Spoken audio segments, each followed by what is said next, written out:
I was called in between. I didn't want to be disrespectful to counsel. I would have preferred half a minute of counsel just outside the door. You can lay the issue to rest. May we? Thank you. Yeah, then, thank you.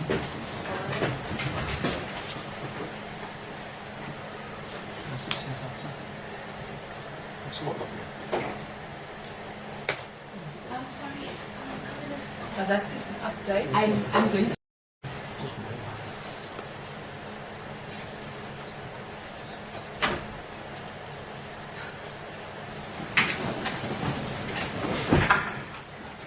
For those who are keen to know, so we will work through teas and lunch if necessary, or the breaks in between.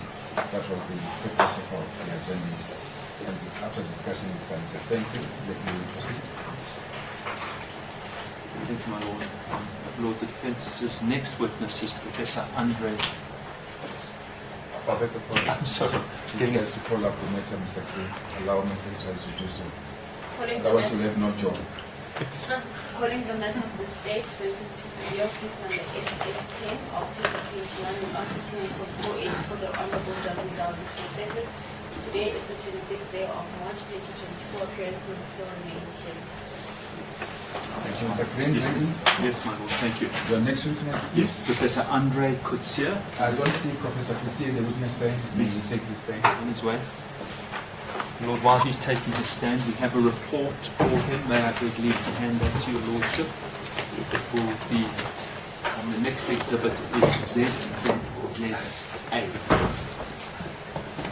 Just to keep the sequence flowing on case notes.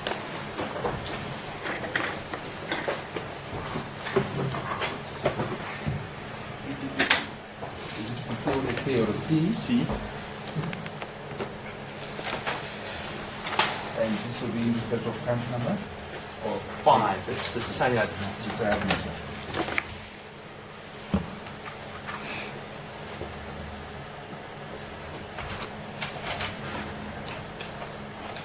Professor, it's here your full names for the record, please, sir.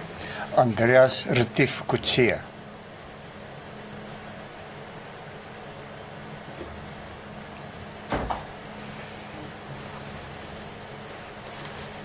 Ms. Masamba, you here? Taking through the process of the oath. Any objection in taking the prescribed oath? No. Do you consider the oath binding on your conscience? Yes, I do. Do you swear that the evidence you are about to give will be the truth, the whole truth, and nothing but the truth? Yes. Can you please raise your right hand and say so help me God? So help me God. Do this in the name of God. Please welcome to be seated. Thank you, my Lord. Mr. Green, your witness. Thank you, my Lord. Professor Coetzee, your report, exhibit ZZZA. Would you turn to the final page of the report section, which is page 19. Does that bear your signature? Yes, my Lord, that's my signature. Do you confirm the correctness of what is stated in the report? Yes, I do, my Lord. And do you adopt the opinions that are expressed in the report? Yes, I do. This is the rule. You can't remember whether I invite you to remember whether there's an objection to the introduction of this report. I did not. I thought it's not. Any objection? No objection. I thought it's not. I'm sorry, I thought I asked the question. Thank you, my Lord. Professor Coetzee, there is no objection to your expertise, but can on your CV, on the second page of it, under qualifications, is that the list of the degrees which you hold? That's correct, my Lord. By my count, you hold 2 PhDs, 1 Doctor of Medicine and 1 Doctor of Science, in addition to your regular anaesthetist qualifications. Is that right? That's correct, my Lord. One is tempted to suggest that you didn't know when to stop.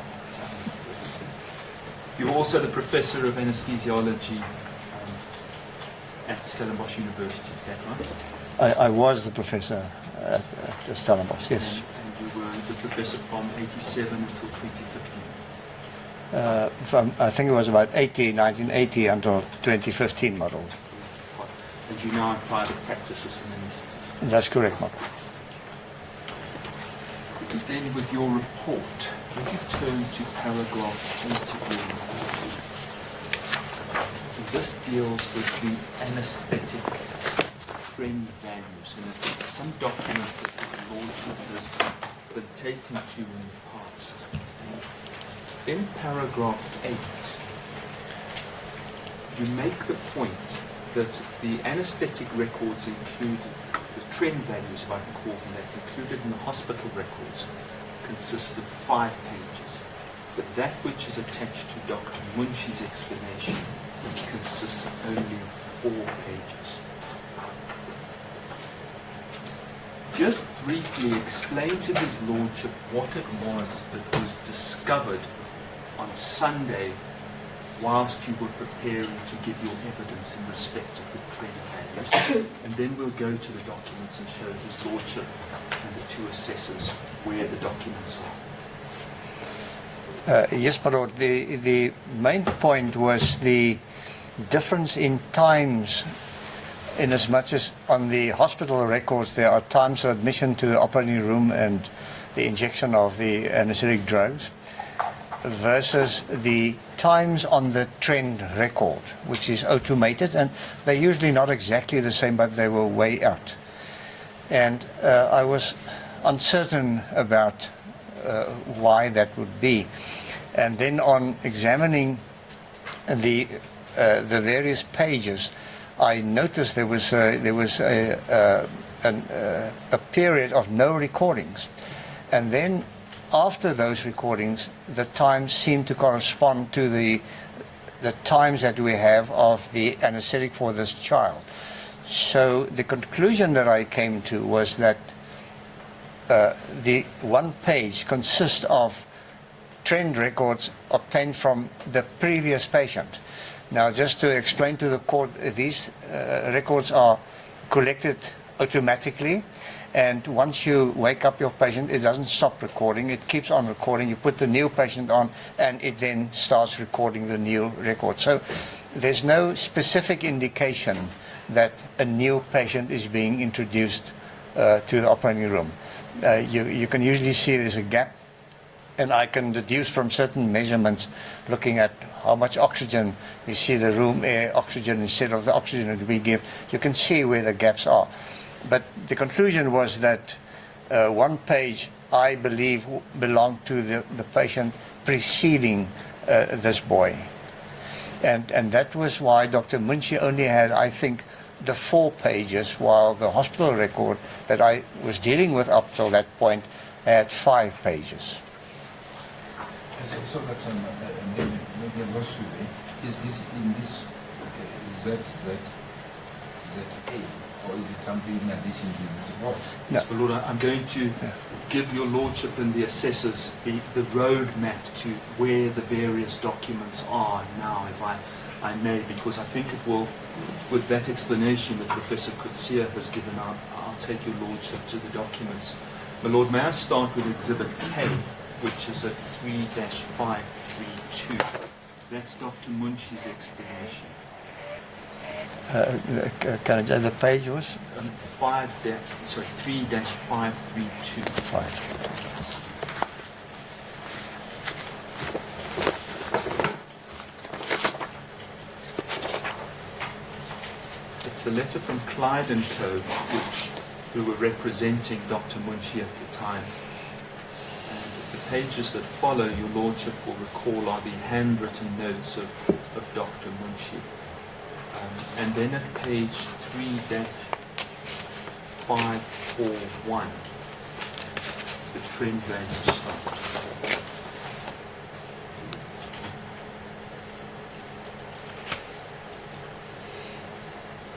Your lordship will see in the top right-hand corner of 541, in printed form, it says page 1 of 5, 1/5.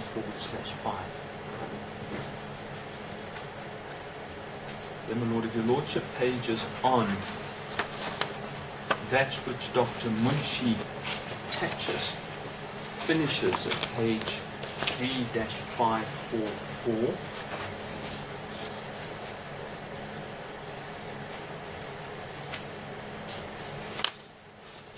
And it is page 4 of 5. 5 of 5 is not included by Dr. Munchi.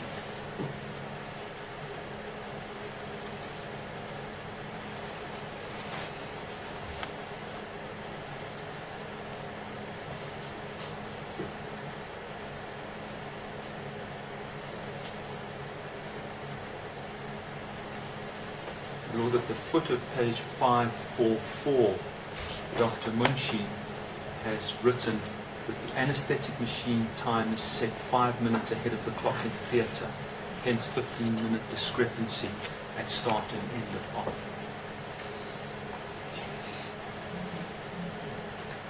Sorry, my Lord, I'm told I read 5 minutes, it's 15 minutes. So, my Lord, so Dr. Munshi on his explanation has explained that where his anesthetic record on page 544 starts at 15:05, that one must subtract about 15 minutes from that to get to the theatre time.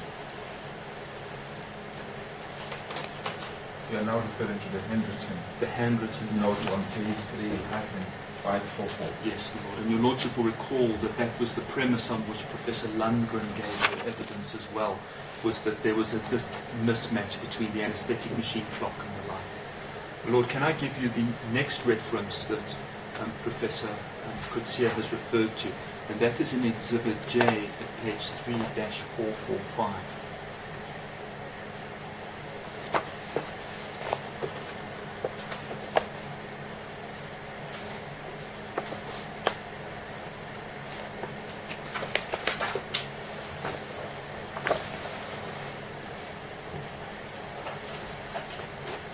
Yeah, 445. the peri-operative document. Yes, my Lord. So that's the peri-operative document in respect of Zayan. And at 3-446, the next page, my Lord,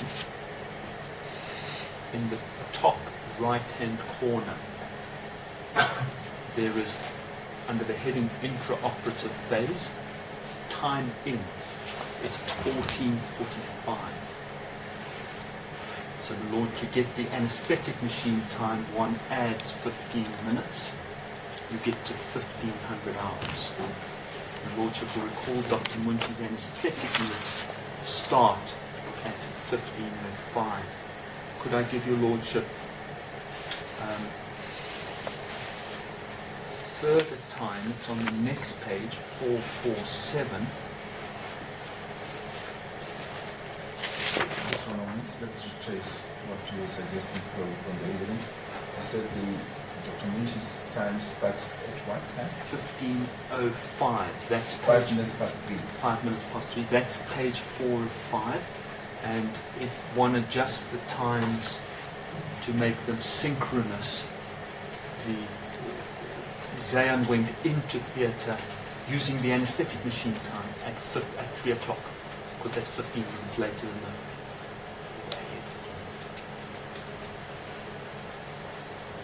Then, my Lord, on the next page there is another time which anchors these things, and that is in about the middle of the page. There is a large heading that says drugs, time and dose administered. And your Lordship will see there What page are we dealing with? 447. Section C. Huh? Yes, my Lord. And so the first section is anesthetic record, then it says ventilation, and then miscellaneous, and then another large section, drugs, time and dose administered. And your Lordship will see within that block that under other, it looks like propofol, I think, is at 1450.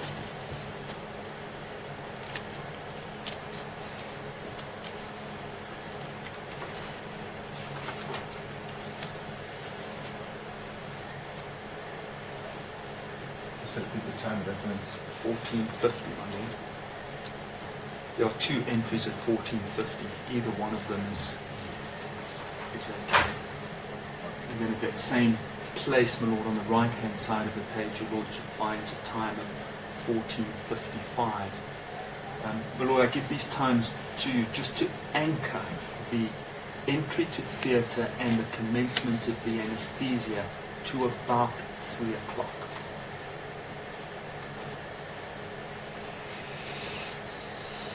Let's proceed. Yes.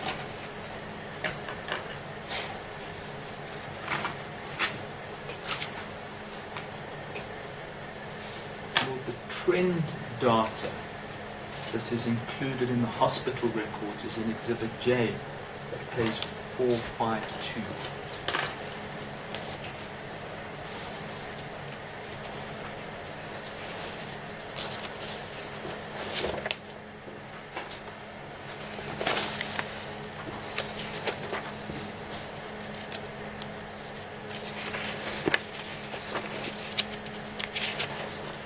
If your Lordship pages through the trend data to page 456, this is the hospital records. You come to page 5 of 5. So that is a page, my Lord, that Dr. Munshi did not attach.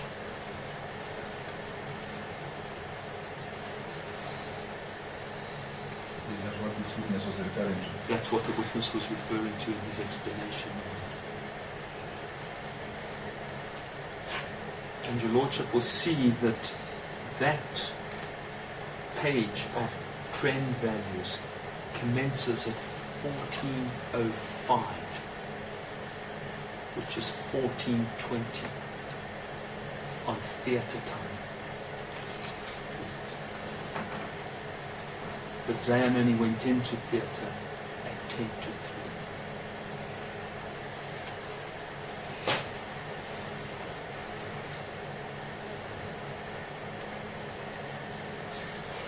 So, Lord, those are the times, and then if I may, with your Lordship's leave, ask Professor Coetzee. Professor Coetzee, you have hopefully page 456 in front of you.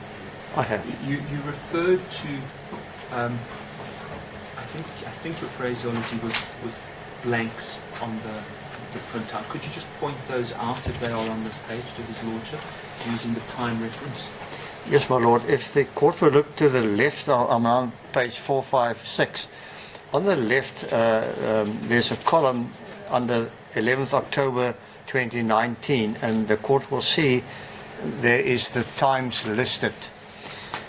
And I'm specifically referring to the columns across the times at 15 and 1505, which are both blank. There are no recordings. And if I may just, the next one at 1510, the court will see that there is no, across the column, there's only values entered up till under the heading capitals NIBP. So the child was at that point just being connected to the monitors, if the court will follow. So he's now into theatre and he's now connected. He's not being anesthetized yet. He's just connected to some of the monitors. That was my interpretation, and therefore I came to the conclusion that what preceded 1500 hours was a different patient. It wasn't this boy. His values only start at 1510 on this trend record. And just one further point, Professor Coetzee, on page 456 under the O2 ETFI column, from 1448, 1450, 1455, one sees that the oxygen is increased quite significantly in those blocks. Just tell His Lordship whether that's typical of the end of the procedure or not.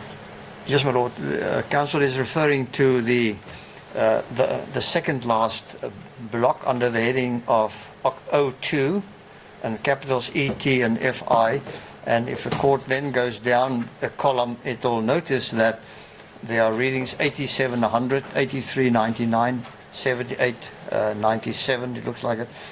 And then there's 2634. Now, what commonly happens towards the end of an anesthetic, we increases the oxygen we administer to the patient before they wake up. That's a very common practice. I'm sorry, Professor, I'm a bit slow because this is not a data that I'm familiar with. The feature column, which one is that? The second last column, my Lord, under the heading O2, capitals ET/FI. And the last one being blank, is that right, where it says mark? want me to And that's correct. Of course, correct. just want to make sure I'm doing the last Yes. in the right column. And So if where the- do I look now? If the court goes down that column, I'll read the first one is 8700, then there's 8399, 7897, and then there's 2634. So this refers to an increase in the amount of oxygen being administered to the patient. That's what it reflects. And that is a common practice towards the end of an anesthetic. So from this supports my contention. This was the end of the previous patient's anesthesia. And it does not relate to Zayed.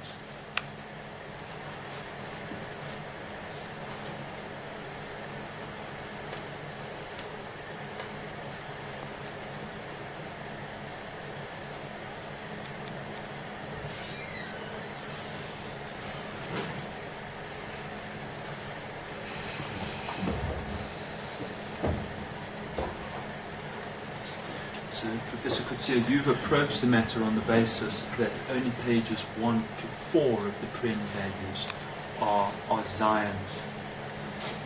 Let's use the times. From 1510 onwards on the trend values are Zion Science trend value records. That's correct, my lord. That's my view of these trend records. And does that have an impact on your assessment of what may have occurred intraoperatively? My lord, yes, it did have an impact. Once I realized this, and also was informed that at some point towards the end of anesthesia, the evidence was that Dr. Munshi did inform Dr. Beale he was having instability and he required time to attend to that. I could then re-look at the trend record and try and understand what has happened from the start of anesthesia until the end of anesthesia. I could then, for myself, build a narrative trying to understand how this progressed. It's that old thing, I think, Professor, context is everything. Yes. We'll come to the detail now, but just for his lordship's benefit, using the trend values, could you just offer at a general level your interpretation of what the trend values show may have occurred intraoperatively? Yes, my lord. I can give an overview and with the following. I think that the child was then put to sleep at approximately sometime after 3 o'clock, 1500 plus, and then the ventilation of the child, which Dr. Munshi did as part of the anesthetic, he takes over the ventilation, was clearly established at 1527. The court will find that on page 455, and then track on the left the time frames towards the bottom, 1527. And I now refer to the third last column under the heading CO2. So my view is that ventilation was now established at the time. So he was now under anesthesia.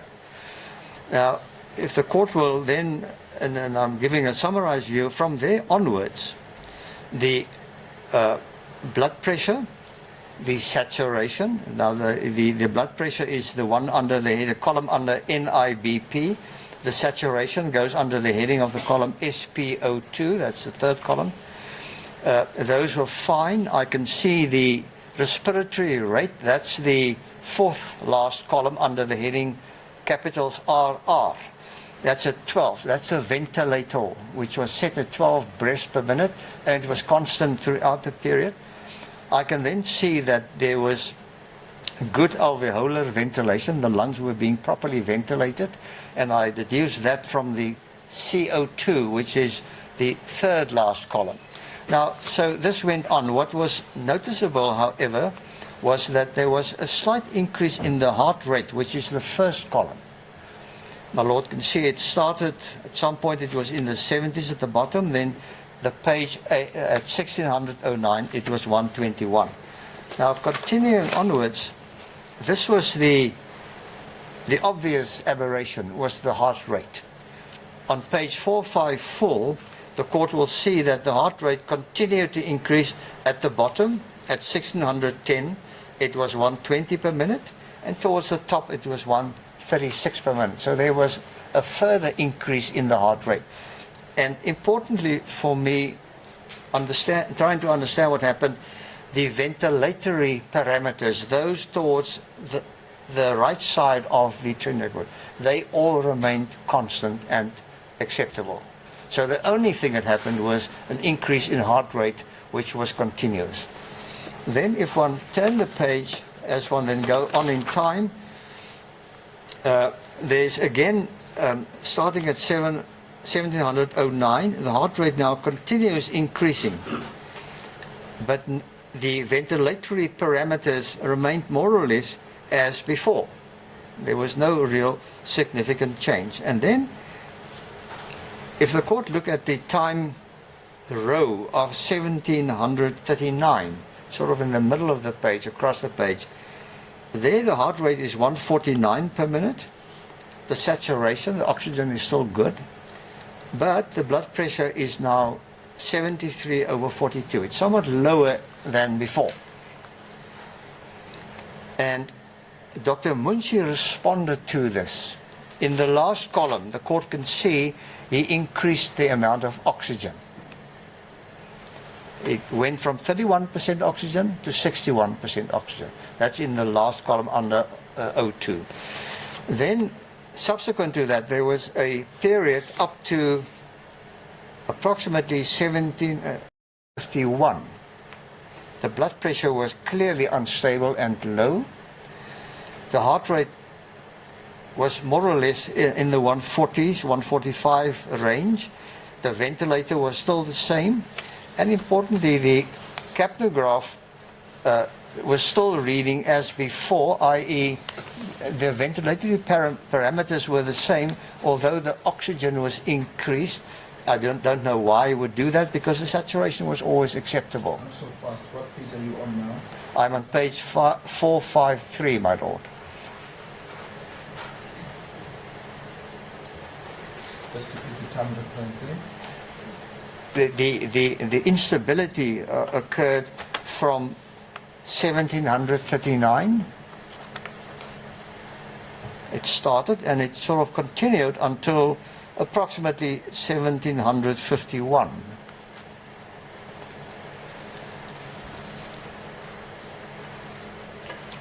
And given what we know now happened later, it was important for me to notice that after Dr. Munshi increased the oxygen, he again decreased the oxygen. So that wasn't a problem.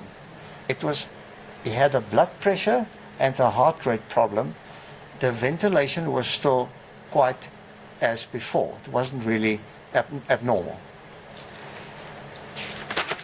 Then over the page, now I'm on page 452, my lord.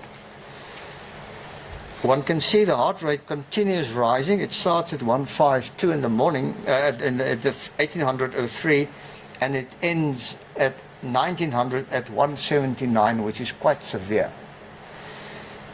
The saturation amount of oxygen remained stable.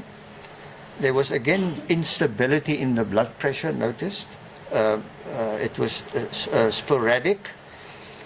The ventilator stayed the same, but what is important for me in coming to a conclusion was, if the court will look at the time row of 1815, right across the page, under the second last column, there's a 35-0.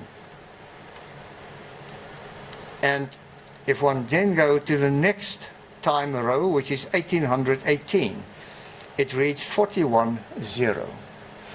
Now, what has happened here, my lord, there was an increase in the amount of carbon dioxide being expired at the time.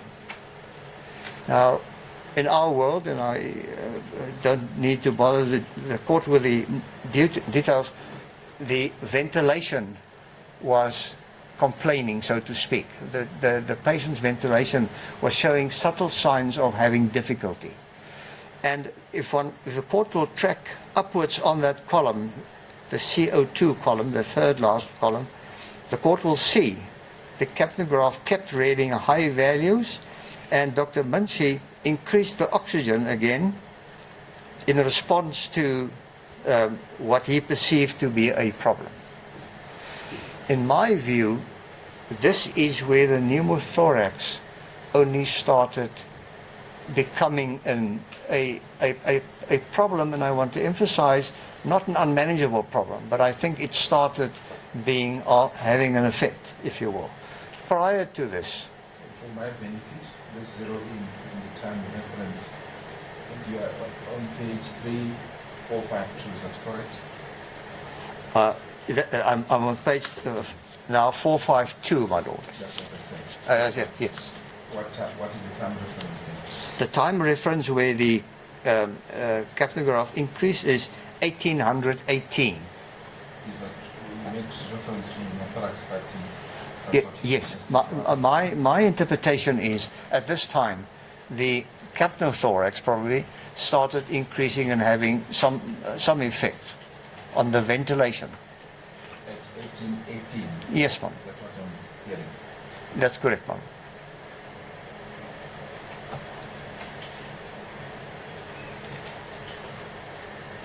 Now, I just want to make a point in my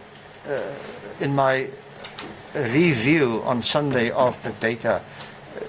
The court will understand. I had then had a different interpretation than I had before, and I've given the reasons why I think this is now the correct interpretation, and that was the result of detailed examining of and having the new times corrected.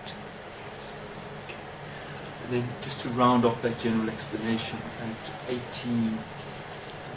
about 1850, it looks as though Dr. Munshi increased the oxygen, because it goes from 4247 to 8793.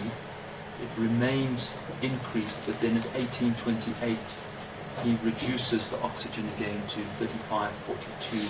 Yes. And it seems to remain reduced until 1842, and then the last four entries are 1999, 93, 99, 94, 100, 95, 100. Those last four entries of high oxygen values, is that, as you explained to His Lordship before, probably the reversal of the anesthesia? That's correct, my lords. Again, the practice of giving extra oxygen before waking up the patient. And this is what I read into these documents. Just generally again, what do you make of Dr. Munshi's reduction of the oxygen at 1828, which remains low until the anesthesia is reversed? My lord, of course I don't know the reason why he increased it initially, because the oxygen in the blood was actually fine.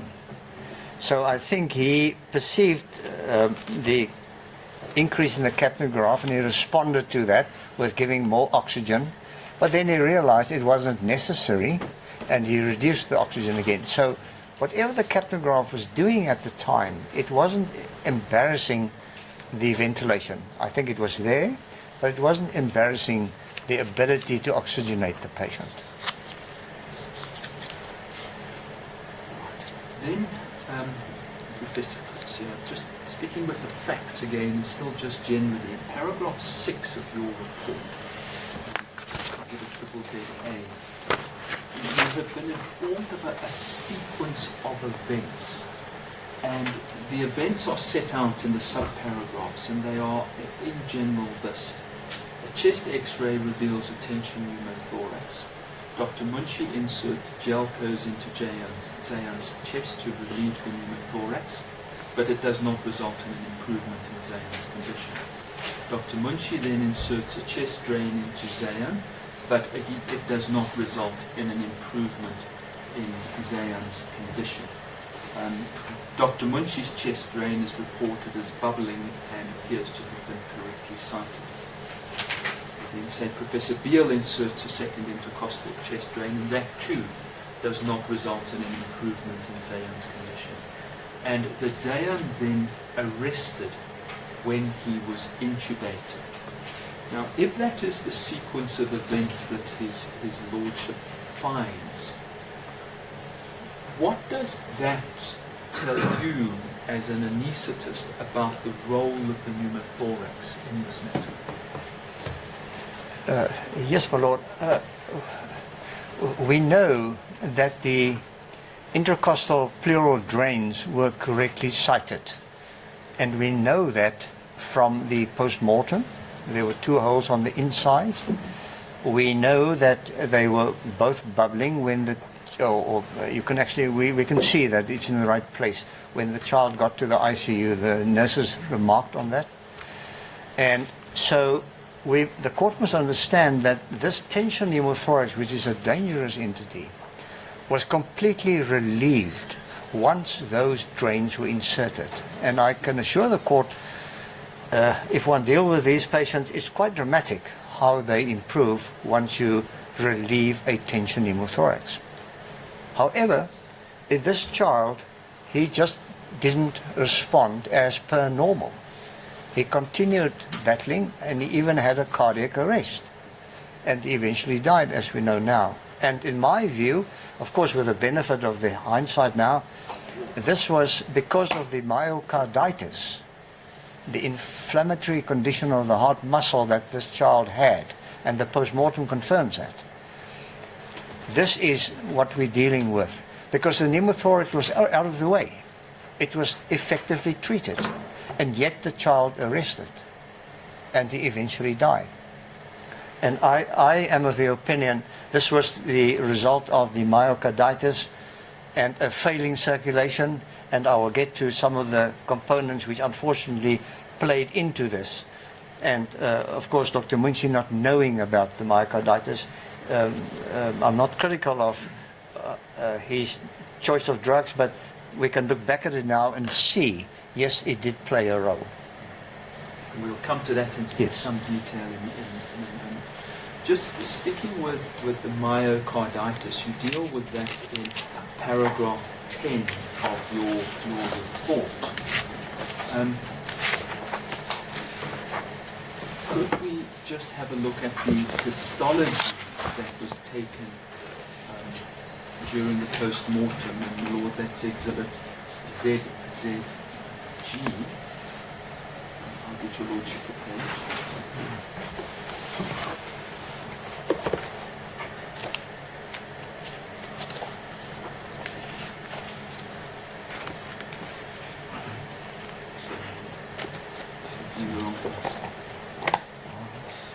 This is page 5-25.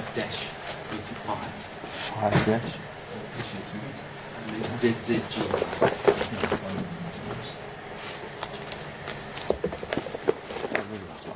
Yes, I have this model.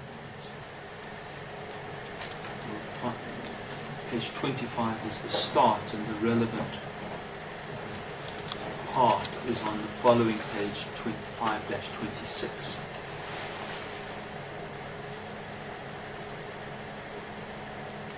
Is that the histology report? That's correct, my lord. It's the one that Dr. Virgie testified to.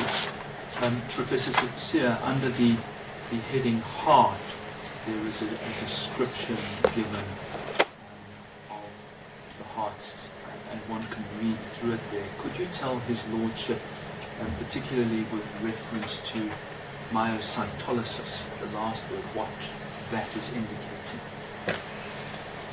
Yes, my lord. What it means is that there's lysis or death or necrosis of some of the heart muscle cells. So the summary says there is lymphocytic aggregates, that is active inflammation in the heart muscle. It's usually because of viruses, but there's also some of the heart muscle cells died in this process.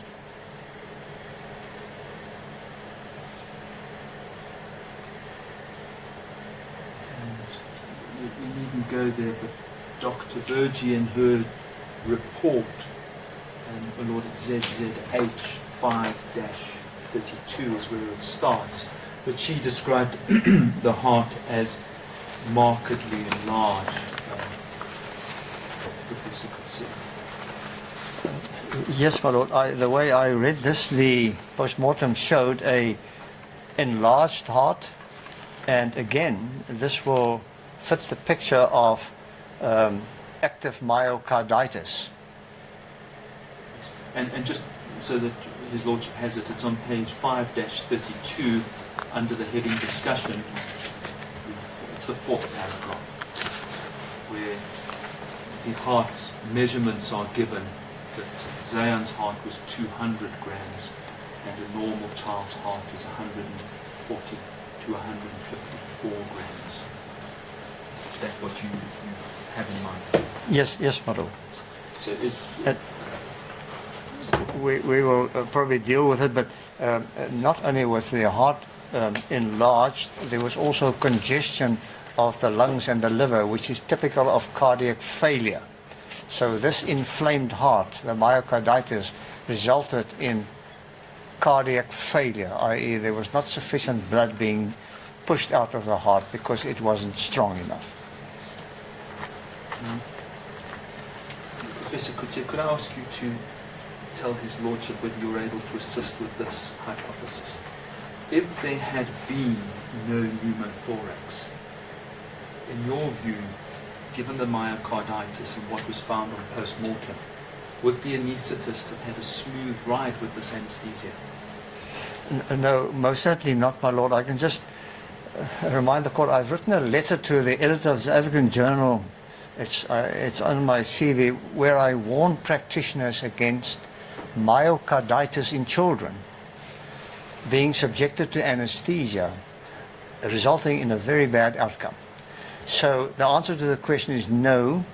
This anesthetic, even if we ignore the pneumothorax as being present, would have been a stormy, risky affair, ending up in, I think, a probability of killing the child. And that's because of the presence of the myocarditis, and we'll come to it in a moment, the depressive effect that the anesthesia has on the myocardium. Yes, my lord. This type of heart with myocarditis, the court must understand it is weak. It's not, the pump is not strong. And unfortunately, the drugs that we use during for anesthesia, in this case the sevoflurane, it's a gas, and the propofol, which is a drug we inject, are both well known to further weaken the heart. It depresses this heart. So unfortunately, once you deal with a weak heart like this and you add these drugs, you are bound to get into great difficulty. Professor Coetzee, in paragraph 12 of your report, if you could just turn that up, you deal with myocarditis being asymptomatic. Would another way of stating that be to say myocarditis generally conceals itself from the treating doctors? My lord, in children, it is unfortunate that you can often miss myocarditis. In adults, it's somewhat different. I think the signs and symptoms are more pronounced and one can pick it up. But it is not uncommon that children with active myocarditis function reasonably well. And you will not necessarily detect this on your preoperative examination of the child. And then, just briefly, in paragraph 13, you deal with the interstitial pneumonitis that was found on post-mortem again, and you suggest that that may have been the reason for Zayan's cough that was raised before. Yes, my lord. The interstitial pneumonitis is again inflammation of the lungs. It's on a minor scale, but there are certain receptors in the lung which are irritated by the process, which result in persistent coughing in these patients. Okay. Professor Coetzee, could we move on to paragraph 14 of your report, which is where you deal with the prednisone that it seems Zayan may have been receiving at the time. And if you could turn up in Exhibit J, page 3-442.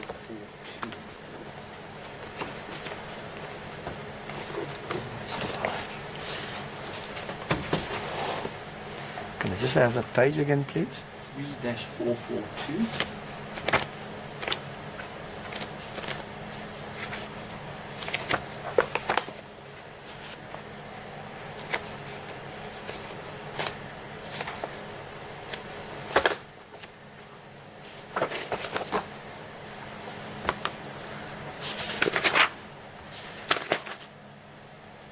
Yes, I have the page, my lord. This is the admission record completed by the nurses for Zayan. And in the printed blocks, it's about a third of the way down. It says history of cortisone treatment. And the yes block is ticked. Could you tell His Lordship what you read the next word has been? My lord, the word is aspelone, A-S-P-E-L-O-N-E. And that is a cortisone preparation commonly used in children. You have set out in some technical detail in paragraph 14 the possible role that prednisone is the generic name, isn't it? Yes, my lord, yeah. That it may have had in Zayan's case. And you have also dealt with something that you refer to as Addison's crisis.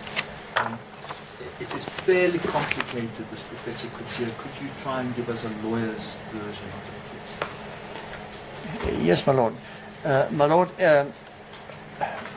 we have just on top of our kidneys, there are small glands, which is called the suprarenal glands, and they are responsible for producing hormones which we require to live. And it includes some of the hormones which is necessary to be secreted once you are in difficulty, either very sick.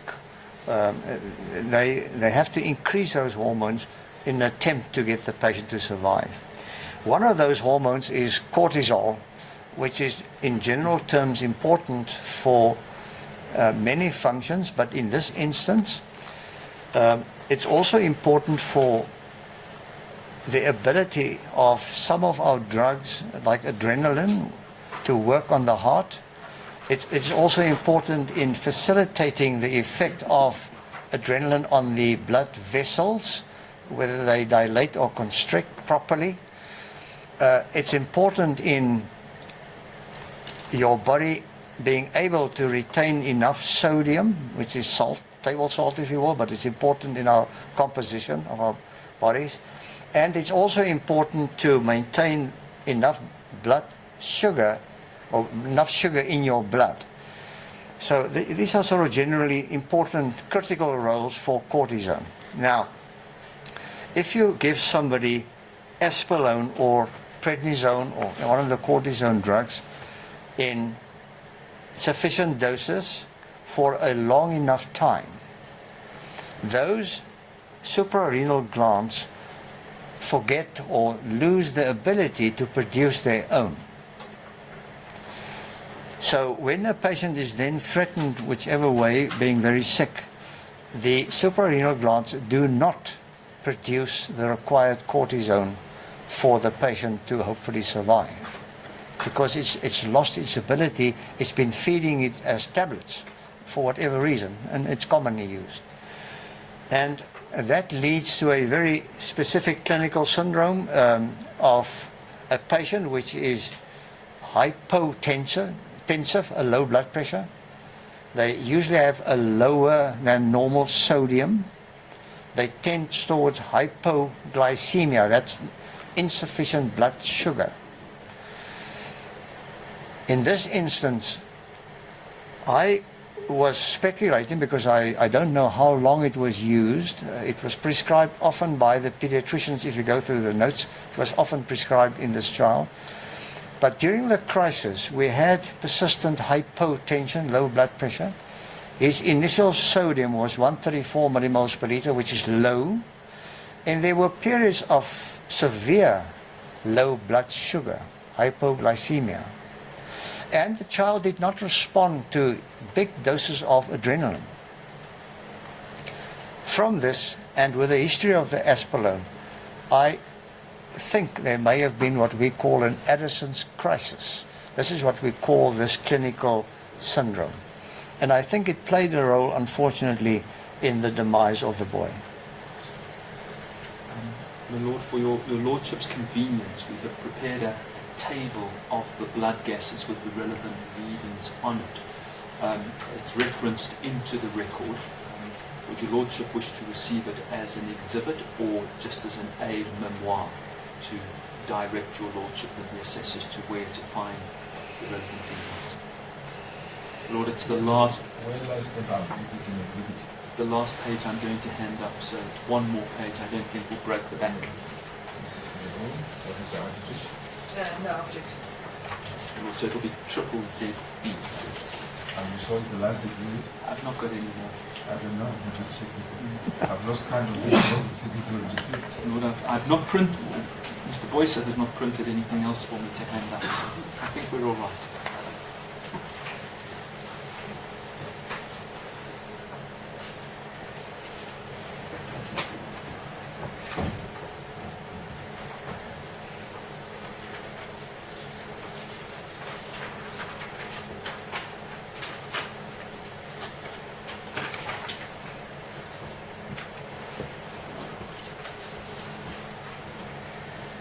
Does that be exhibit? Your Lordship pleases. My Lord, it follows the same form as we have done in the past, where we've given the time of the blood gas, the relevant readings which are listed in the heading, and then a page number where one can find them. It just avoids flipping backwards and forwards. Professor Coetzee, you referred to glucose levels, hypoglycemia. Glucose is in the third column on Exhibit ZZB. The hypoglycemia that you identify is that at 1836, 2.2, and at 2131, 0.9. Yes, my lord, and I may add that the other values, the 5.8 and the 5, the court must just keep in mind at this time, this child was receiving adrenaline, which in normal people with normal function will elevate your blood sugar to very high values, and it didn't do so in this case. And so I call this relative hypoglycemia. It's not dangerous, but within the context of what we're talking about. And then there are the two overt hypoglycemias at 1836 and at 2131. So we have the hypoglycemia. And the sodium level that you referred to, is that at 1836, the 134? Yes, my lord. The first sodium done on this child was 134. Now, one can justifiably ask, but why is it elevated thereafter? The reason is they gave the child bicarbonate as part of the treatment during the crisis, and that elevates your sodium. So one can ignore the subsequent values. Value 134 is low. Then just to make sure that things are, the lines are drawn together as it were, in paragraph 17 of your report, we refer to venous blood gas taken towards the end of the surgery.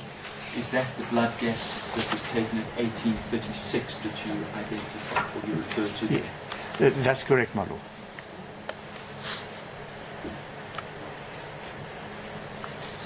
Then in paragraph 18, you say, in the presence of active myocarditis, inhalation anesthesia has an excessive depressing effect on the myocardium and cardiac output is reduced. The drug propofol is a known myocardial depressant with a hysteresis.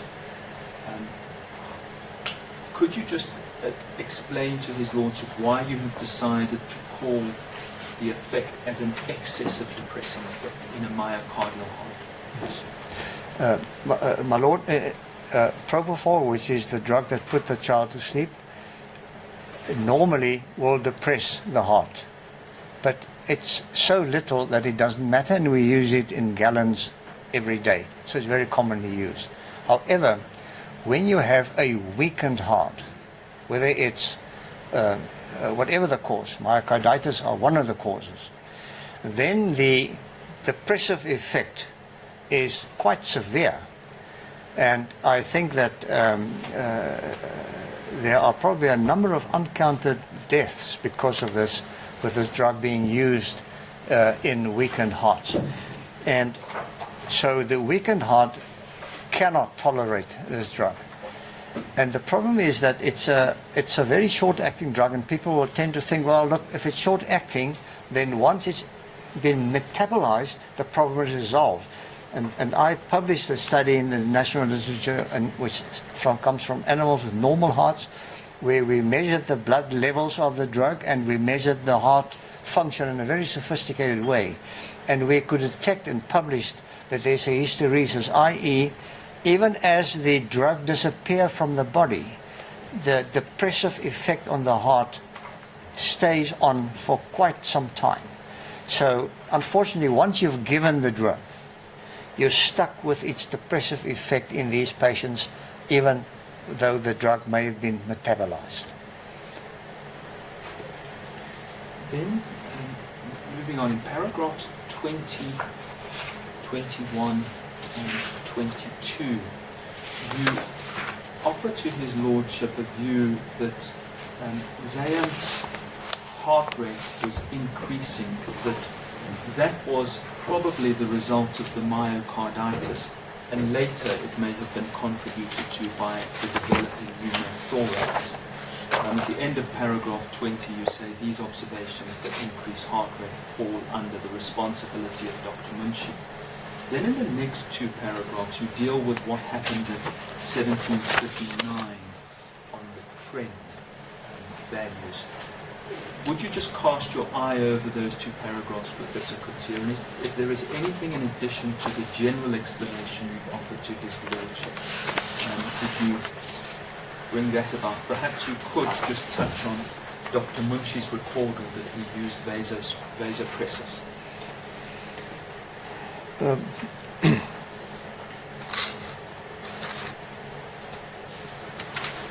Yes, my Lord. In general, what I'm saying is, after I reviewed the trend record again, I've now explained to the court how I see this problem developing. I am of the opinion this very obvious increase in the heart rate, which was a very obvious thing in this instance, was because of the myocarditis and the heart failing. Now, the court must understand one of the first compensatory mechanisms that the body will activate once the heart is not working well is it increases the rate. That is, in patients in cardiac failure will have a fast heart rate. So I think what we're seeing here is a failing circulation, and hence an increase in the heart rate. And I can support my interpretation if we look at the blood gases again. The first one, which was taken at 1836 towards the end of anesthesia, the lactate value was 7.2 millimoles per liter. Now, that means that there's not enough blood being delivered to the tissues. The blood flow is insufficient, and it's because of the myocarditis. So I think that there's enough evidence for me as a clinician to say that this increase in heart rate was due to the myocarditis, and it failed the circulation. And is there anything you wish to add about Dr. Munshi's use of vasopressors? Yeah. Unfortunately, my Lord, Dr. Munshi used a vasopressor, which is a drug which elevates the blood pressure. What it does is it narrows the arteries in the vessel, so to speak, and it then raises the blood pressure. The problem is, my Lord, once you have a failing heart, which I think was the case in this instance, then if you elevate the pressure, the heart fails even more. A failing heart does not tolerate an increase in blood pressure, while normal hearts is fine with that. So we call it the afterload. The failing heart is very much afterload dependent. So him not knowing about the myocarditis and injecting a vasopressor, which is commonly done, unfortunately aggravated the failing circulation.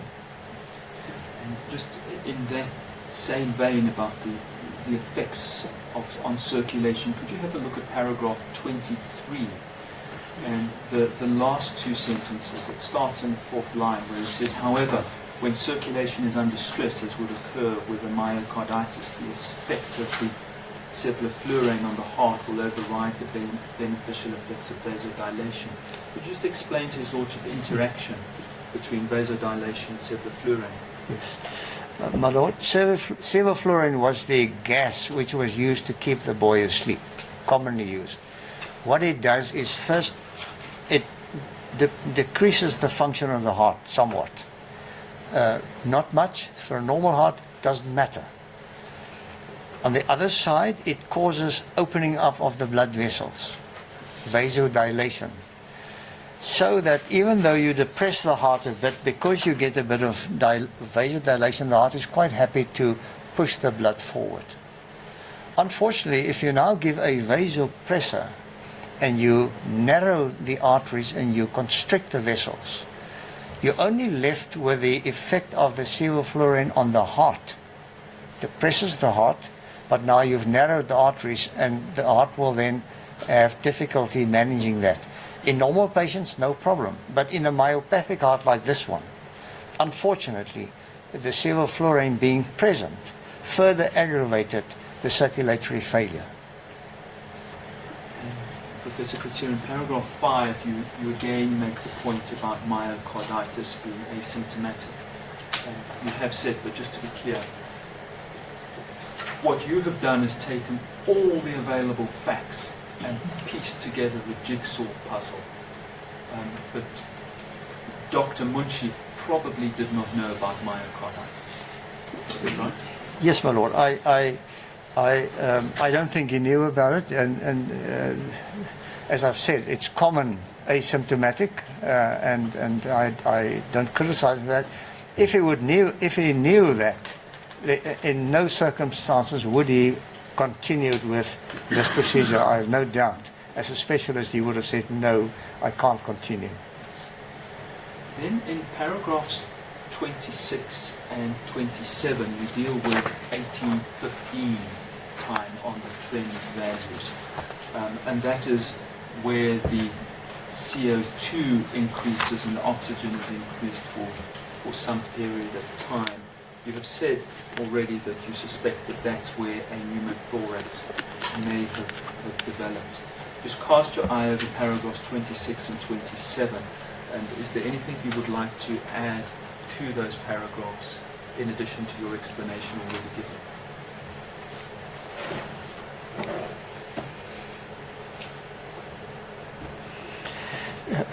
No, my Lord, this is my conclusion based on my interpretation, is that the expired carbon dioxide suddenly made a step up and it then remained elevated while the ventilation remained the same. So just to put it on record, the alveolar ventilation was still probably the same, but you were left with an increase in your end-tidal carbon dioxide. And I think this was because the pneumothorax was now either starting to have somewhat of an effect, but not much, because the oxygen in the blood was still fine at the time. So my interpretation is this is where the pneumothorax only became an issue. And once I came to that conclusion, I then realized that the increase in the heart rate, which was there from the start, was the myocarditis. Obviously, it won't be helpful getting a pneumothorax, but that wasn't the driver of the heart rate increase. Professor Coetzee, the observations that you make around 1815 are built off an increase in the CO2 levels. In paragraph 28, though, you explain that those CO2 levels may be somewhat, I want to say, difficult to interpret, given that there was insufflation of the abdomen with CO2. Could you just explain that to His Lordship? Yes, my Lord. Just to make the point first, that the amount of carbon dioxide one breathes out, because the body produces it, and you can only breathe it out. It's got to be carried from the tissues where it is produced to the lungs, and then you breathe it out. So the court will then understand that the carbon dioxide that you breathe out is to some extent reliant on the blood flow carrying the carbon dioxide from your toes and your legs and your arms to the lungs. So it is an index, an indirect index of how well the blood flow is occurring in a patient. And there's interesting data on that, but we use as an indirect monitor of the cardiac output. The problem is, in this instance, Dr. Beale, Professor Beale had to use carbon dioxide insufflation of the abdomen to do his surgery. And it's under pressure, which they control.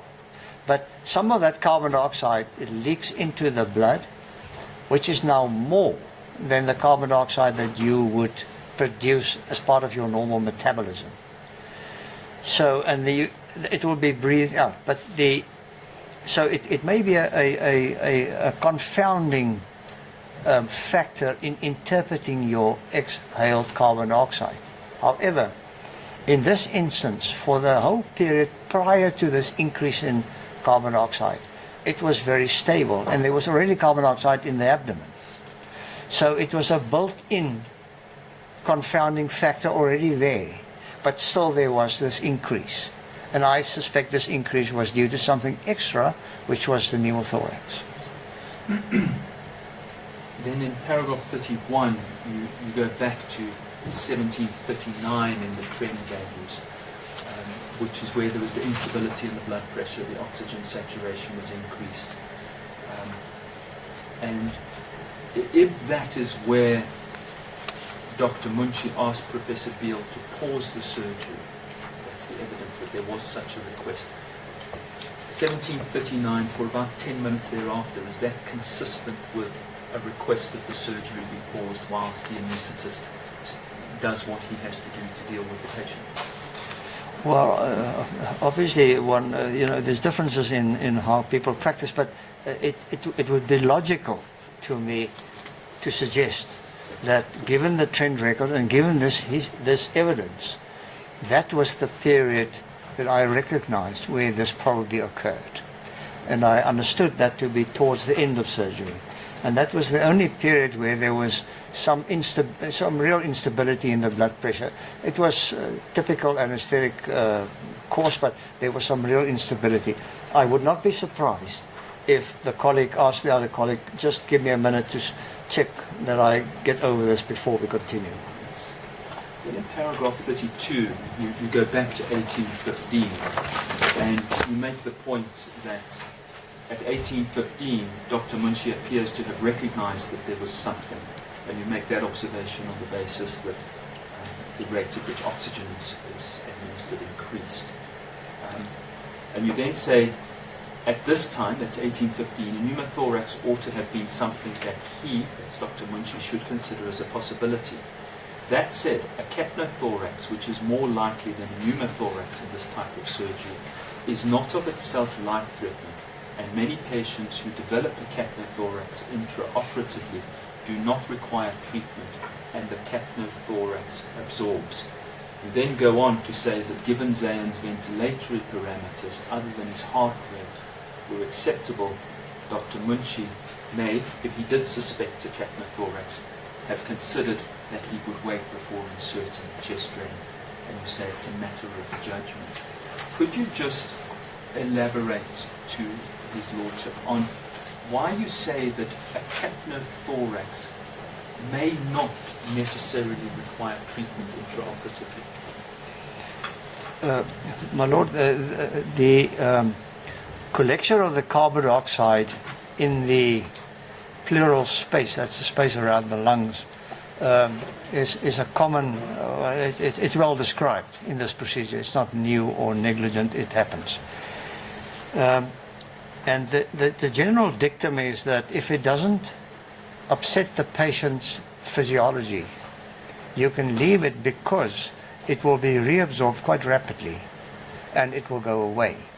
And I can refer the court to my practice. If I have a patient with a proper pneumothorax, not capnograph, somebody with underrated pneumothorax, if he's clinically stable and it's less than 30% pneumothorax, there is a good literature suggesting you can leave it, you give the patient extra oxygen, which will accelerate the absorption of the pneumothorax. So a capnothorax or a pneumothorax does not have to be drained. Question is it upsetting the physiology? Then you have to think about draining it. This being towards the end of surgery, and after that period of instability, there seemed to have been reasonable stability, save for the heart rate. And we know that he used vasopressors, those drugs that elevate the blood pressure, to maintain the stability. And he was close to the end of surgery. So he probably thought, well, we're nearly done. They're going to let go of the carbon dioxide in the peritoneum. If the patient can manage this, I can leave it, it will go away. Just for one thing, these underwater drains are quite painful.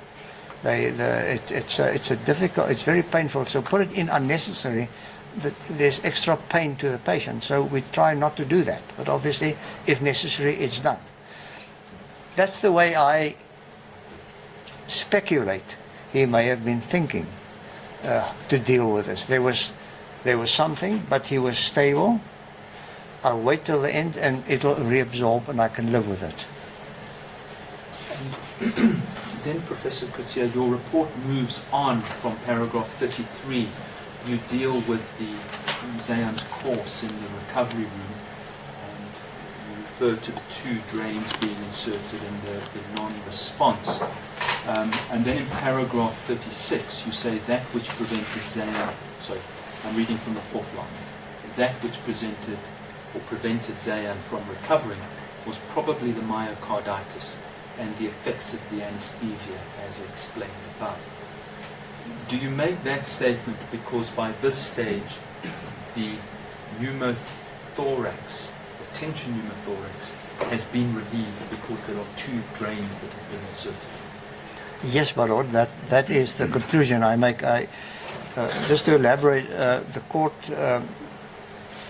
must understand, if you have a tension pneumothorax and you put a drain in, first of all, if you have a tension pneumothorax, the patients are quite unstable.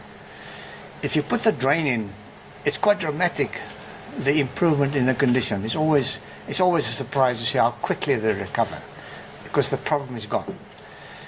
In this instance, it didn't happen, and we know the drains were in the right place. So my view is that the pneumothorax, or the tension pneumothorax, was relieved. It was gone. But the child continued deteriorating. And I subscribe that to the presence of the myocarditis and the residual effects of the anesthesia. Professor Coetzee, you then go on in your report from paragraph 40 onwards to deal with Zayan's management in the ICU. Can we just preface this?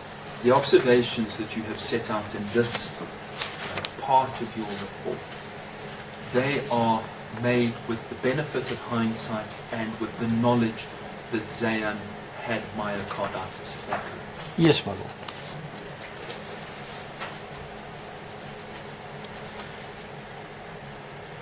The point why you deal with these is to explain, as you do later, why Zayan probably did not survive, notwithstanding the pneumothorax having been released. Is that the purpose of this section? Yes, my lord.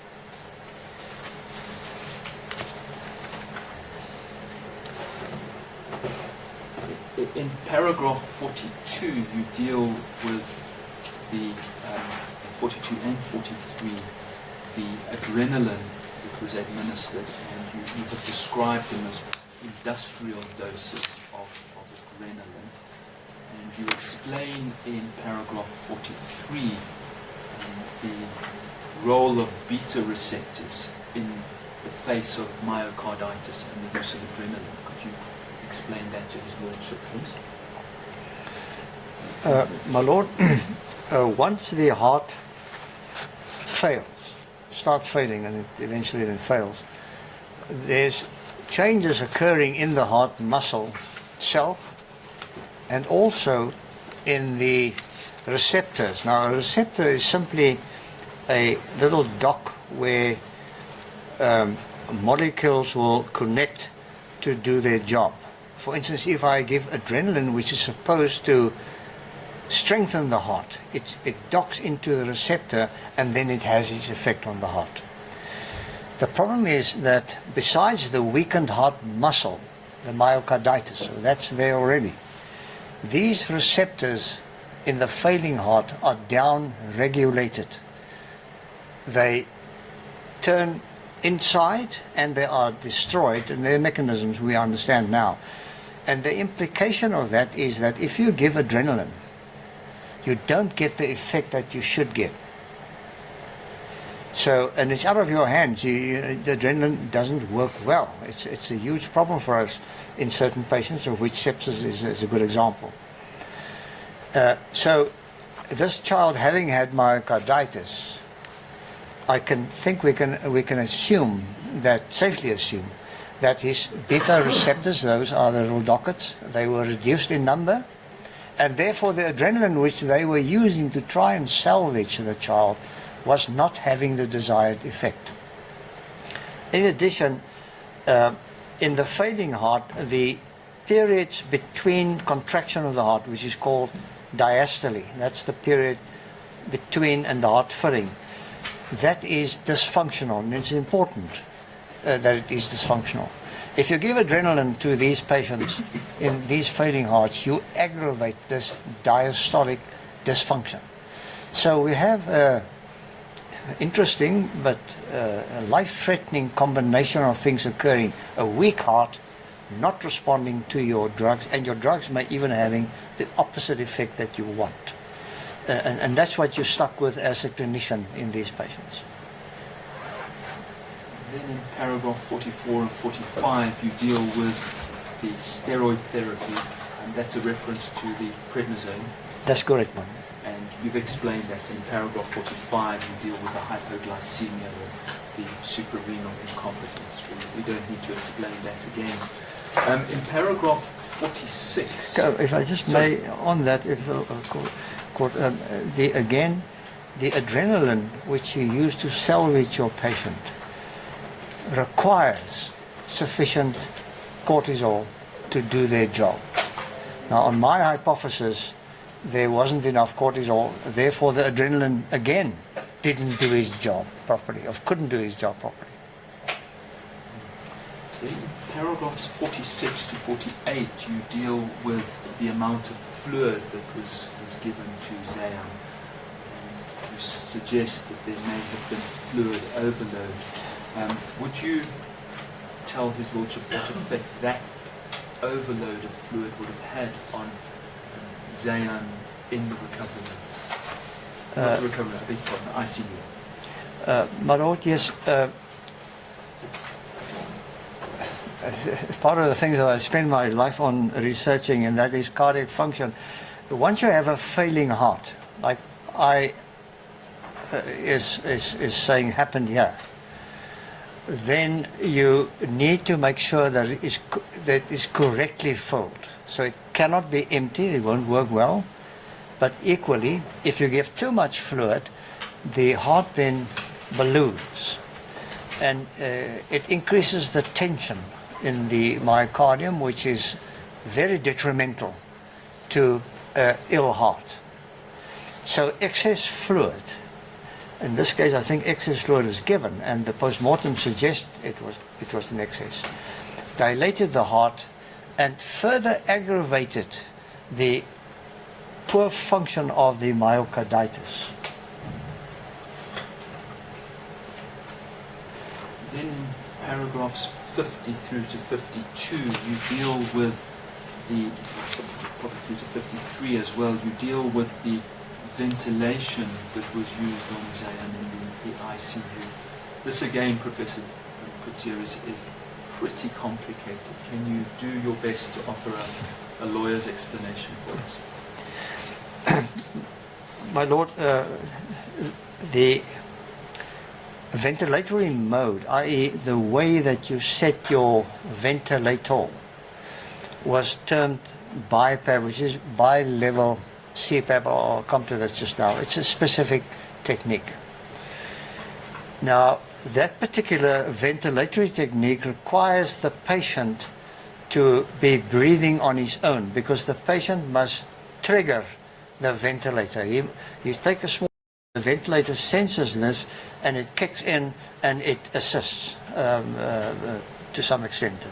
And it does it at 2 levels of expired pressure, which is a different topic. Now, the problem with this ventilatory mode in this boy, it was, if this was what was used, but I must point out that often the nurses don't know the correct nomenclature. So if this was used, it was incorrect. And the reasons are that you will not be able to overcome the stiff lung, which this boy had because of the fluid, and the anesthesia, which reduces what we call the functional residual capacity, so the lung becomes more stiff. It will not overcome stiffness of the lung, so you will not have effective distension of the little airbags, what we call alveolar ventilation, and that will then lead to low oxygen in the blood, which we know was present on the saturation. Secondly, you will not be able to get rid of the carbon dioxide because you cannot ventilate sufficiently. You need a more positive ventilation with positive pressure being applied, and you need then to titrate the expired pressure to keep the lungs a bit inflated, so to allow for gas exchange. The second problem, and this didn't happen here, because there was hypoxia and there was hypercarbia in the recovery room. So, and I think this played a role. Secondly, but coming back to the heart, importantly, once the lungs are not properly expanded and not properly, there's not enough oxygen in the little airbags in the alveoli, it raises the pulmonary artery pressure precipitously. It's the strongest driver for acute pulmonary artery hypertension. Now, you may ask, but why is that important? The reason is, my lord, you've got myocarditis. You've got a weak heart, which cannot manage an elevated pressure in the arteries. So in this instance, you've got a thin-walled right ventricle who is sick, being subjected to an elevated pulmonary artery pressure. It will without doubt fail.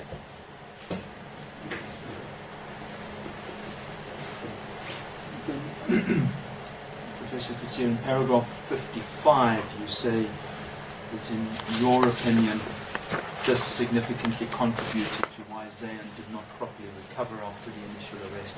Is that the treatment that Zayan received in the ICU that you referred to in the paragraph? Yes, my lord. There's various components, but then, of course, on the myocarditis, which nobody knew about, unfortunately. So, yes, that is my view. This all came together and unfortunately ended up in a disaster. And it's because of that unknown myocarditis? Yes, my lord. Then you move on from paragraph 56 and further under a heading, why did Zayan not survive? And you deal with Zayan's potassium levels. And you make a point that there is a very severe elevation that occurs over a short period of time. Could you take the table of blood gases, exhibit ZB, and the potassium levels that you're referring to are at 2153, where the potassium level is 4.8. My lord, it's under the column K plus. And second from the right, yes, my lord. And the next reading, which is 18 minutes later, is at 2211, and there the potassium is 8.9. Can you just explain to his lordship why you considered that to be of significance and importance in this matter? Yes, my lord. I think this is the potassium was the reason why the heart eventually stopped. He had asystole, which means there was no activity, which is typical of an elevated potassium. One of the few things that causes that. An elevated potassium, my lord, has got interesting effects on the heart, but as you increase the potassium levels, the heart gets weaker and weaker and will eventually stop. we use this, for instance, in the work that I do in cardiac surgery, we use this to electively stop the heart, to allow the surgeon to work while the bypass do the work. And then I restart it when they're finished. So potassium, without fail, will stop the heart. And the level of 8.9 is, in my view, without doubt, a reason why there was asystole. Question is only how did it get to 8.9? And you have suggested in paragraph 58 essentially three possible causes or sources for the increase. And the first one is the rapid infusion of blood and hemolysis. The next one is that the blood was not fresh blood and that it may have had an elevated potassium level. And the third one is a possible mistake and that Zayan was given potassium instead of perhaps calcium chloride, you suggest. But those are possible causes, but you couldn't find any facts to support them.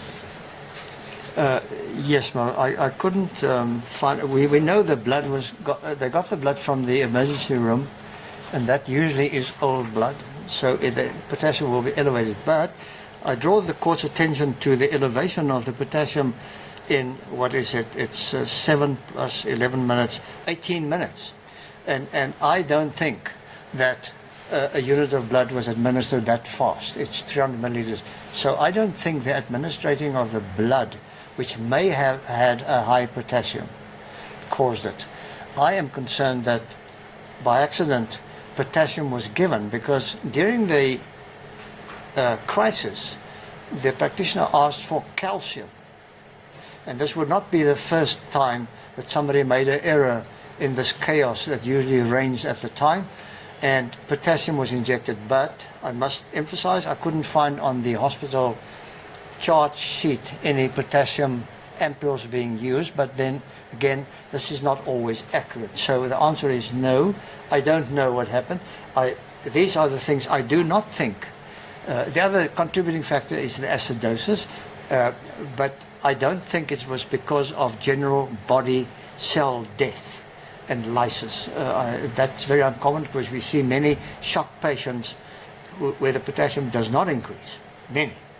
So I do not, in the theory, would, and I understand the physiology, would not support such a contention.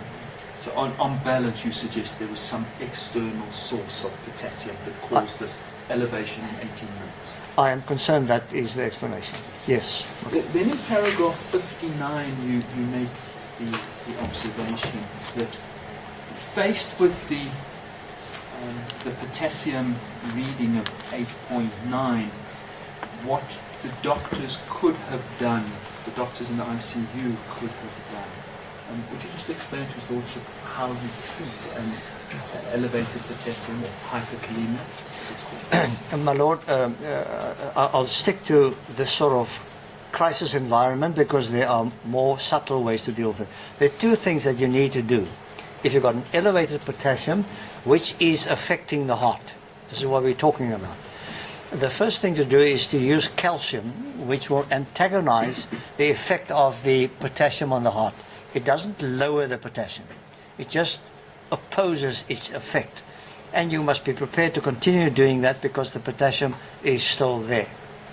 Then secondly, you must get rid of the potassium. And we do that with the use of a glucose and insulin injection. You inject insulin and glucose intravenously, and you usually get quite a rapid response in minutes, not single minutes, 10, 15 minutes, you start getting a response. The potassium then moves into the cells, which lowers the potassium in the blood, which solves your problem. Professor Coetzee, just a few things to round off. Could you look at paragraph 61? And I'd like to read it to you and ask you whether you confirm it. It says, Professor Coetzee is of the opinion that Zayan initially survived potential pneumothorax, which is a known complication associated with this type of surgery. Thereafter, the management of Zayan was suboptimal and it ended up in a hyperkalemic cardiac arrest. Professor Coetzee's view of the management of Zayam after the arrest is informed by the histology report and is based on the records and retrospective assessment. Before he answers, I thought you confirmed the report right at the beginning. He did, my lord. I'd like him to specifically confirm these two paragraphs and this paragraph. Mr. Beale, Coetzee, is that correct? Yes, my lord. I've listed the issues I think played a role, but I acknowledge the fact that the people were flying in the dark. They didn't know about the myocarditis. Then in paragraph 66, you say there was, in Professor Coetzee's opinion, no reason for Professor Beale to remain in attendance to insert an intercostal drain, and Dr. Munshi was to remain in attendance and was comfortable in managing the insertion of the intercostal drain. Just at the risk of stating the obvious, when an intercostal drain is inserted, does it need two doctors, or can one doctor do it by himself? No, my lord, it's a one-doctor exercise. Lord, if I may just check with my team if there's anything else. By all means. Mr. Lord, thank you. That is the evidence. This is in the room. Is the stage ready? May I request a 15-minute adjournment? No objection, my lord. I grant you a wish. Professor Coetzee, we're going to take a 15 minutes break at this point, after which cross-examination shall start. Yes, ma'am. Okay. All right.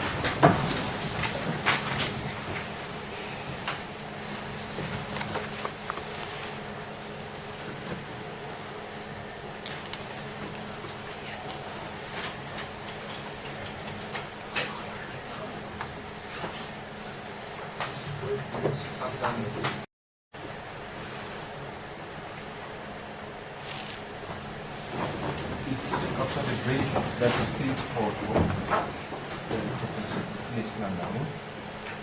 Statement proceed. Thank you, my lord. Sorry, my lord, just before Mr. Roos starts. Yes. Your I lord, was told that you're concerned about the last exhibit. it's for Mr. Roos. Personal information relating to his family. Is that the point? It was his address and his telephone numbers and the like. And Mr. I Rubin, see. So he wishes that that page be removed. no, my lord, we have redacted it on your lordship's copy with your registrar's leave. So if your lordship turns to the first page of the CV, you will now see some nice bold black marks. That's And- what we took out. Yes, my lord, and that now accords with what has been uploaded to case lines. This ID is out, the address where he stays is out, cell phone numbers, and that was basically That was just that personal information. Mr. Rubin, we were indebted to him. He drew it to our attention and made the point correctly. So your lordship's copy is the official version of it. So we've not redacted the assessors. That's how it's supposed to be, is it not? Isn't it? Thank you, my lord. Although I take it that there's no issue. Yes, You may proceed. thank you. Good morning, Prof. Good morning. Prof, I would like to start off with your remark that you made in paragraph 12 of your report there towards the end. You say often children cope fairly well with some degree of myocarditis. So would it then be correct to say certainly not every child with myocarditis would demise after surgery? No, my lord, not every child will die, but I am firm that every child with myocarditis will have a stormy anesthetic course, and they may die. See, it sort of echoes what Professor Lindgren, both her and Professor Loveland, said in their reports and in their testimony also, that in their mind and in their opinion, Zaya should not have died. It was, if you think away the pneumothorax, his condition could have been managed and he could have survived. My lord, yes, I take note of the observation. Yes, I think if barring the barring the potassium, I think there was a chance that one could salvage this child. The court must understand that not all myocarditis are equal in size or magnitude. Some are quite severe, and they may be totally symptomatic, other may be mild on histology, but it won't bother the patient. So there is variation in the degree of cardiac involvement, which will determine the outcome. The pneumothorax was drained. It was out of the way. It was out of the equation. And the child got to the intensive care with a blood pressure and desaturation was okay, if I remember correctly. So the pneumothorax was really not what he, I mean, it put him back. I accept that. But that was sort of out of the way. And I see this as somewhat of a lesser role player, although quite dramatic in in the final outcome. It brings me to my next point, and you, in your interpretation of the trend chart, indicated that in your mind, the pneumothorax probably started developing at about 6:15. Am I right?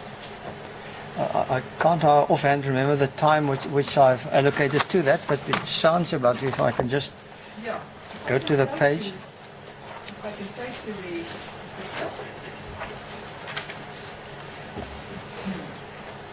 and I will take you to Dr. Munchi's file, which starts at 3-532, my lord. That is Exhibit K. And if we then go to page onward to 3-541.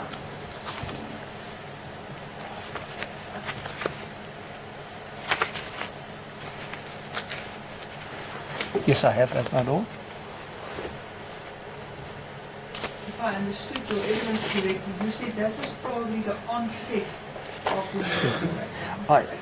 My lord, it's either the onset of the pneumothorax or it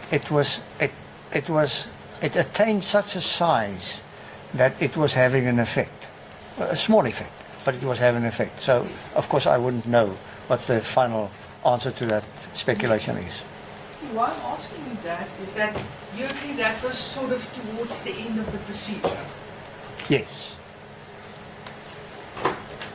And what is then interesting, what your analysis of that time period indicates, corroborates actually what Dr. Elliott, the assistant, testified here in court. She says that towards the end of the procedure, she can recall that Dr. Munchi made mention that he suspected pneumothorax. Are you aware of that? That was the evidence of Dr. Elliott? I was informed. I was informed that Dr. Munchi informed Dr. Beale he needs time, and I think it was mentioned the word pneumothorax. I'm not exactly sure now. Yes. See, what is interesting about Dr. Elliott's evidence is that she never made mention, and if I remember correctly, it was never disputed, that she made mention of a pneumothorax as opposed to a capnothorax. That was never mentioned by her. That there was a possible capnothorax. Definite pneumothorax. My lord, no. I think I understand what the advocate is saying, but for us as clinicians, you will not call it a capnothorax. You will call it a pneumothorax. But within the context of the surgery, everybody involved will understand, well, it's probably a capnothorax. There is the risk of a pneumothorax, which means injury and air getting in. But the generic term would be pneumothorax. I mean, the word capnothorax is just about never used. So, if I were to accept that the pneumothorax was already then having an effect on Zound's condition, and we know now that he was wheeled into the recovery room at 10 to 7, approximately, about 25 minutes later, and that the X-ray only became available at 7:15 at the earliest, means an hour then went by when the tension pneumothorax was diagnosed. Isn't it so that if we go then to Dr. Munchi's notes, we see that the cardiac arrest was literally 5 minutes later at 19:20. He says cardiac arrest. Could one then argue that at that stage it was already too late for that? Whatever followed after 1920 is actually irrelevant, isn't it? He was already in dire straits with regard to his heart, caused by the pneumothorax, and the myocarditis may have had a contributory role in the process. Perhaps, I mean, let me just be clear. I mean, advocate refers, my lord, to look, the heart was myocarditis. That was, in my view, the main driver of the catastrophe. I have, in fact, very little doubt about that.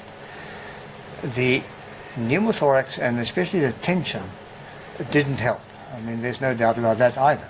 But he could sustain himself until they drained it. And then they drained it, and I must be clear that if you put 2 drains into a tension pneumothorax, it is gone within literally seconds. So it was gone. And then the question then comes up, but why did he arrest? Why didn't he recover? Unless it's too late. Isn't it so that if a tension pneumothorax is left too long to treat, then in fact any treatment that you may do, even if you put in 2 intercostal drains, may be too late and it's unsalvageable. No, my lord, I disagree with that proposition. The fact is, they did resuscitate him. He didn't die. They did resuscitate him after the drainage of the pneumothorax and the rest. They did resuscitate. So you cannot say that it was too late. And I say again, he came to the recovery room not in wonderful shape, but it was manageable. So I disagree with that proposition. It was too late. So, on what basis do you say it was salvageable? On the basis that there would have been a timeous attendance to the tension pneumothorax, or that he could have survived despite the myocarditis? No, the salvageable, in my view, is with the management of a failing circulation. We can ignore the pneumothorax now. It's gone. It is physically gone. So if you were able to expertly manage the circulation, there was a chance of survival. Of course, depending on the degree of myocarditis, how severe it was. And I'm left with the impression, in this instance, with the lysis of the cells, it was quite severe. I would want to argue the following, and we will address that to an argument that in this particular case, the myocarditis played maybe a contributory role, but as Dr. Virgin eventually testified and said that the tension pneumothorax was indeed the cause of death in this particular case. Well, my lord, it is factually incorrect to say that. The child didn't die when the tension pneumothorax was there. He had a cardiac arrest after it was drained, which was resuscitated. You cannot say he died because of the pneumothorax. Physically, I mean, that is an incorrect factual statement from my perspective. Prof, I hear what you say with the greatest respect, but we will argue that it was at that stage already too late. To attend to the pneumothorax at 7:15 was too late. Too little, too late. Well, I think I've given my explanation. I've given my reasons for my position as opposed to the speculative approach. It was just too late. I don't agree with that. I'm very firm on that. Because he did survive the tension pneumothorax as a fact. So, Professor, the other aspect that I would want to establish from you is, if I have it correctly, you said that the period of instability that occurred was somewhere between 1730 39, and I'm referring to the trend chart. Just want to check if I refer to the patient file, Dr. Lynch's file. Starts at 1739. Did I understand you correctly? 1739? Yes. In other words, if we go to, or is it 1737? I'm not sure. It was 1739, my lord. And the reason for saying that, if I may, it was the blood pressure went down somewhat at that time. You're referring to 1739? 39. Yes. And that refers to the page? That is page 542. 542.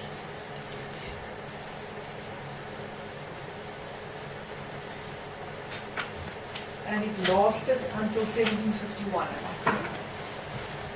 Yes, more or less. Yes, my lord.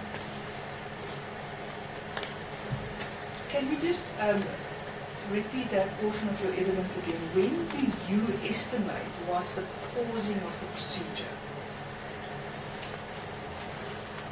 When that occurred, Yes.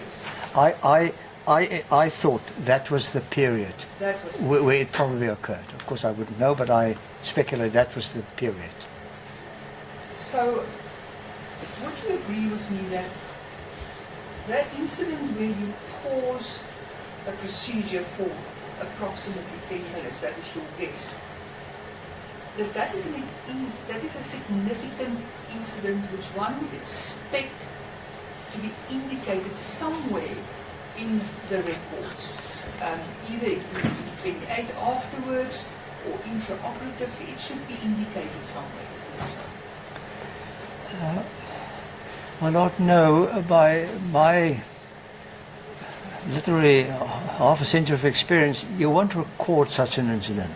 That's part of the normal interaction in an operating room, which doesn't get written down or recorded. It's the record of the instability is on the trend record. So usually we'd regard that as, look, there was an issue there.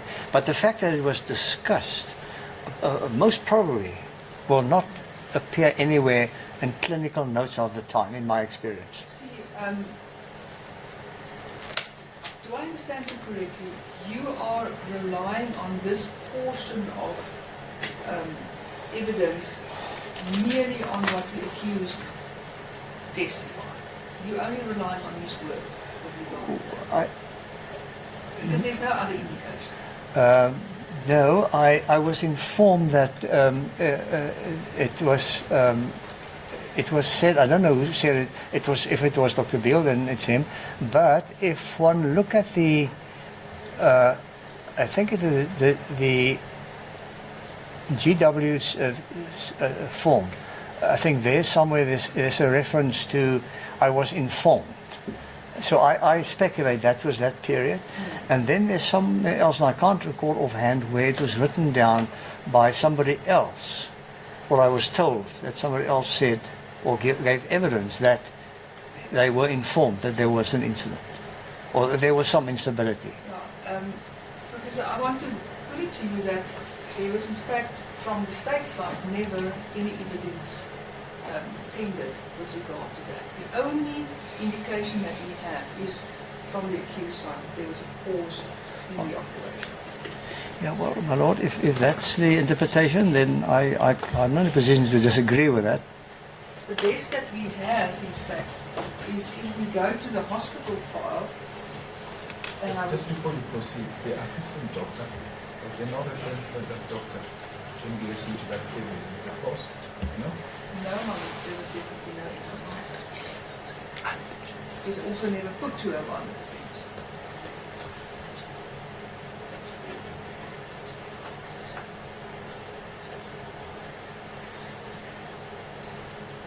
So, my lord, her evidence was specifically that towards the end, Referring to Dr. Elliot, right? Elliot, she testified that towards the end of the procedure, she recalls Dr. Munshi listening to the chest of the deceased, and he then mentioned that he suspects an pneumothorax. That is her evidence. That's the crux of her evidence. But, my lord, can I just, on the question that I was asked, but That was I was referring to, that it was mentioned somewhere else by somebody.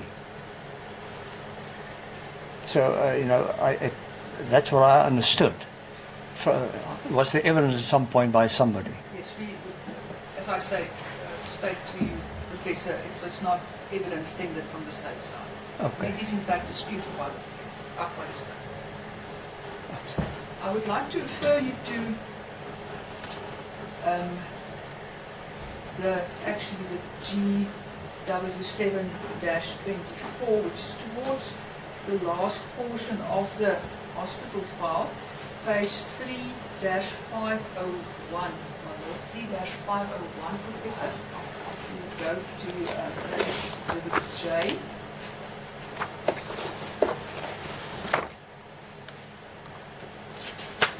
Yes, I have that. And if you would go then to paragraph 5, it says therapy prescribed during the procedure. And then in Professor Beale's handwriting, he then states the standard anesthesia and what follows on that. And the last sentence there says transient period of decreased blood pressure reported by anesthetist and tachycardia. That is the only reference. Transient period. In other words, a period of passing nature.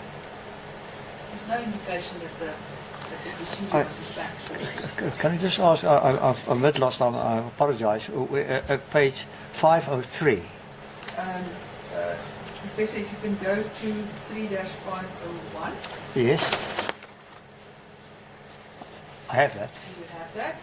And if you go there to paragraph 5, sort of in the middle of the page, it says therapy prescribed during the procedure. Okay. You've got that? Yes, I see that. I see what that's what it's referring to. Professor, then the last sentence there in the accused's handwriting says transient period of decreased blood pressure reported by anesthetist and tachycardia. Yes. That is all that we have. Yeah. Okay. Professor, I've got another proposal to you, and that is that if this court would find that this procedure was in fact not indicated, an unnecessary procedure performed by the accused, isn't it so that if that is the finding, the surgeon, being the accused who performs the procedure, should actually take his patient as he finds him on the table, which includes the risks that comes with it, isn't it so?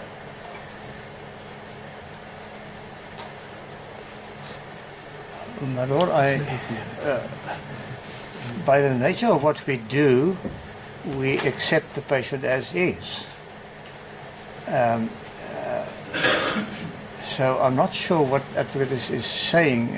Yes, you have a patient and you deal with that patient and his condition. I mean, it speaks for itself. If the court were to accept the evidence of the mother and the father who testified that after Zan was pushed into the recovery room, Dr. Munshi came up to where they were standing with the accused. Dr. Munshi then mentioned to the accused that he suspects a tension pneumothorax, not even a pneumothorax, a tension pneumothorax. What would you comment on that? That was before the X-ray was even available. But my Lord, if that is the correct version, then I'm critical that Dr. Munshi didn't put in a drain immediately. I mean, why? I fail to follow why you would go and inform somebody about it, you drain it immediately. It's an emergent thing to do. Bearing in mind that the accused, Dr. Beale, was also present and he left. My Lord, I fail to understand what that's got to do with the topic. Dr. Munshi was there. He's a qualified specialist. Putting in a drain is something that medical officers in their first year do. It's a medical procedure. It's a simple thing. So once he has recognized a tension, there's no point informing the world about it. You drain it. Because of the emergency of it.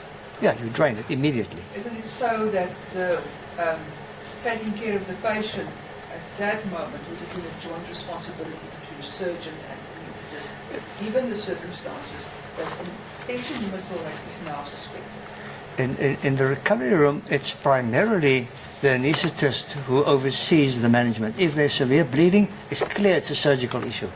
But attention pneumothorax is everybody's concern. And it doesn't even have to be a dual responsibility. If you say it's everybody's concern, would you include the surgeon with that? Yes, whoever is there to drain must drain it. It should be his concern also. the Yes, surgeon. if he is there, he's got to drain it. Yes.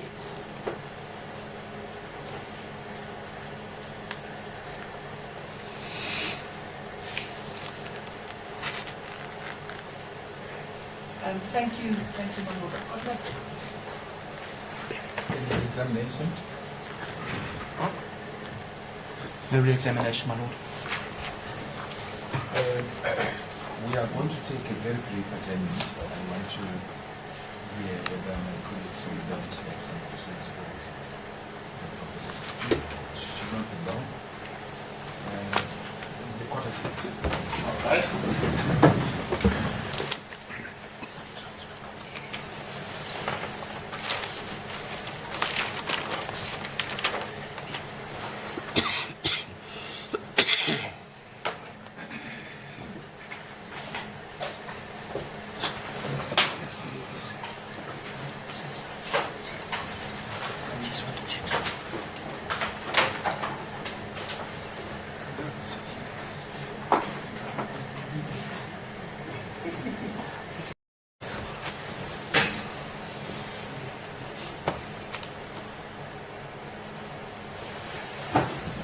After a short adjournment, now that there are no further questions from our side, I'm going to defer to Professor Dipena to ask a question or two.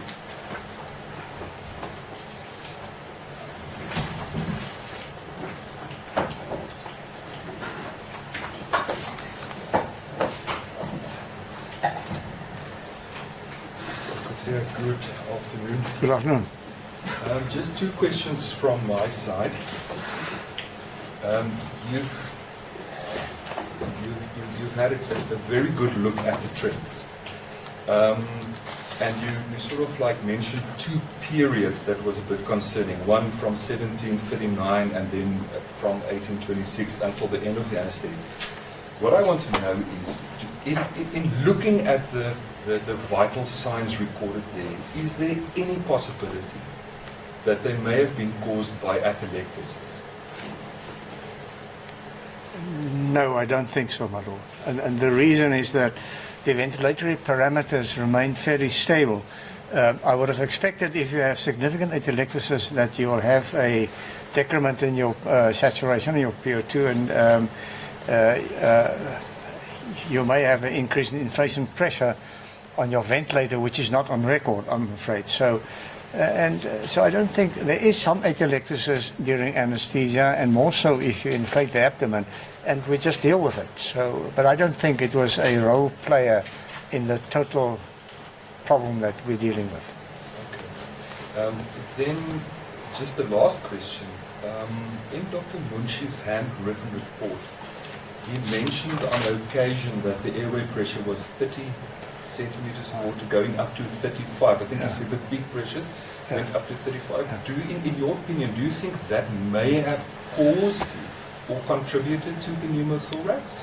Well, it's unlikely. The way I recall, my lord, Munchi's wording, he said that the pressure increased when they inflated the stomach.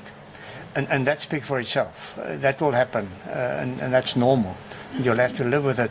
And then if you look at the transpulmonary pressure, i.e. inside and outside the alveolus, the increased alveolar pressure is balanced by the increased abdominal pressure, and we know you can't get barotrauma, for instance, in those circumstances. So I would be very surprised if one would get barotrauma with a pressure of 35 in this sort of scenario. I don't think it can happen. Thank you very much. Any questions? Is that all? Any None, questions my lord. arising? None, my lord. No. None from my side, my lord. Which remains for me to say thank you, Professor Coetzee. Thank you, my lord. Have a nice day. Yes.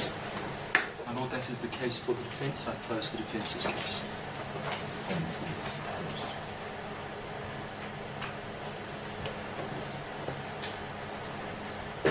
Participate to the words. Where to from now? I would expect heads, as you know, but one thing first. There was an issue about the record that the qualitative recording is not, or the transcript rather, it's not as good as it is supposed to be.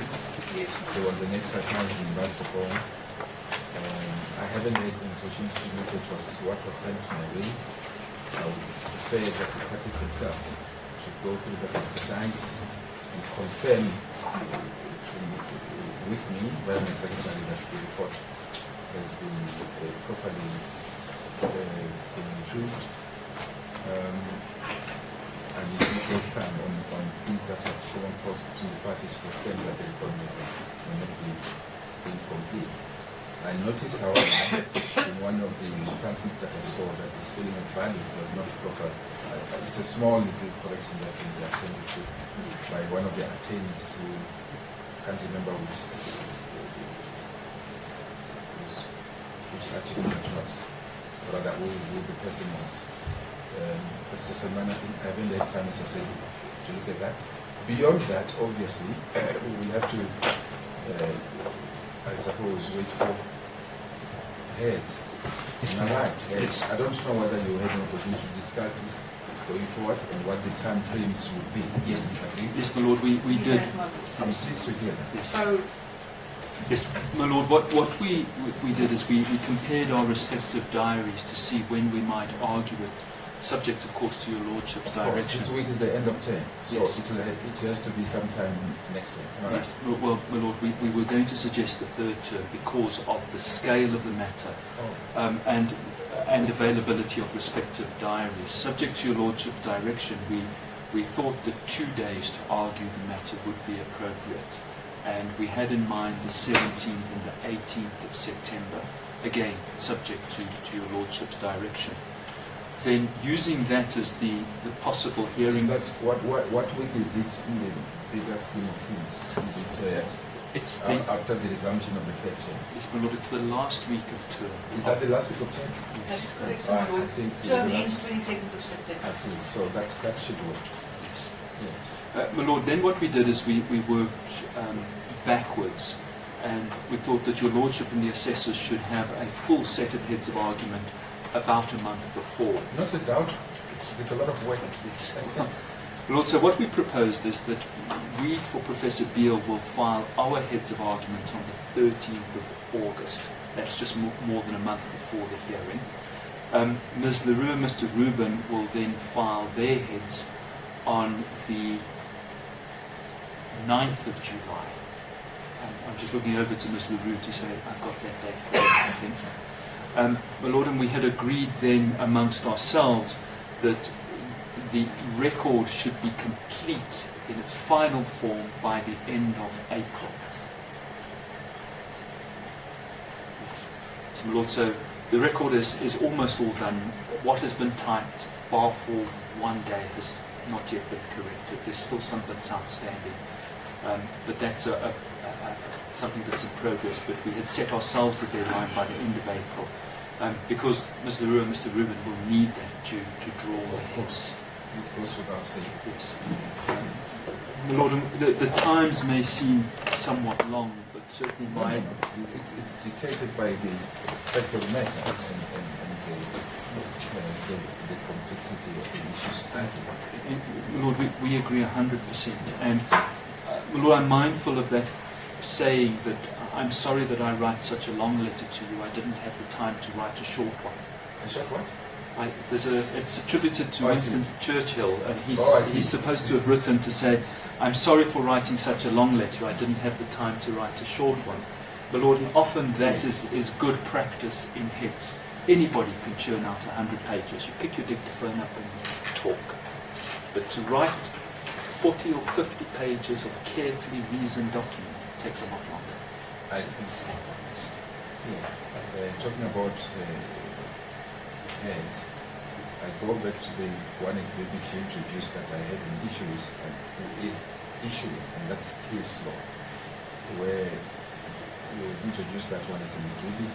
Don't you think it really belongs to authority, whatever authorities that would like to cite? Yes, my lord. Certainly what I had in mind. I'm sure you remember very early on you introduced a case Yes. that attributes different duties to a person in the caliber of Professor Deepin and the CGP.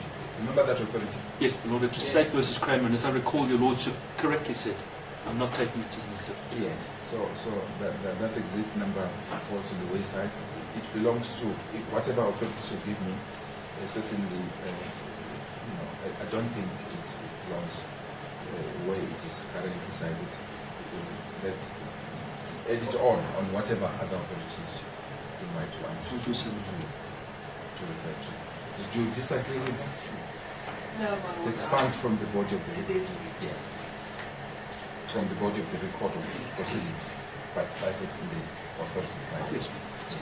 Anything else? No, my lord. So subject to your lordship's direction, record completed by the end of April, states heads by the 2nd of July, our heads by the 13th of August, a hearing on the 17th and 18th of September for argument.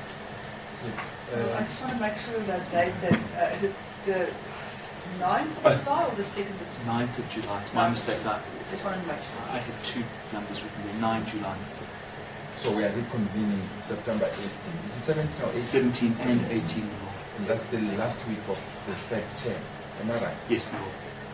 I'm asking this repeatedly because, as you would know, it's not up to me to decide where do I work. It's up to the JP and the DJP. But when you choose the last week of term, we are on safe ground. Then my duties can be expanded anywhere else and everywhere else. So I had suggested to the DJP that I'm not likely to finalize this matter this term. I thought perhaps the parties will be chosen in the second term, but I appreciate the difficulties that you alluded to. So I'm happy to endorse the approach you suggested. The heads would then be expected on the dates rather that you have identified for yourself, the completion of the report end of April. We'll reconvene, Mr. Beale, to hear how the submissions will turn out on the 17th of September and the 18th of September. That's the last week of term.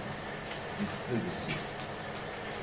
In a court venue yet to be determined. I can't tell you upfront whether this is going to be the court venue, but when you come on the 17th of September, certainly you'll be advised by then through either your attorney or the collaboration with the state prosecutor.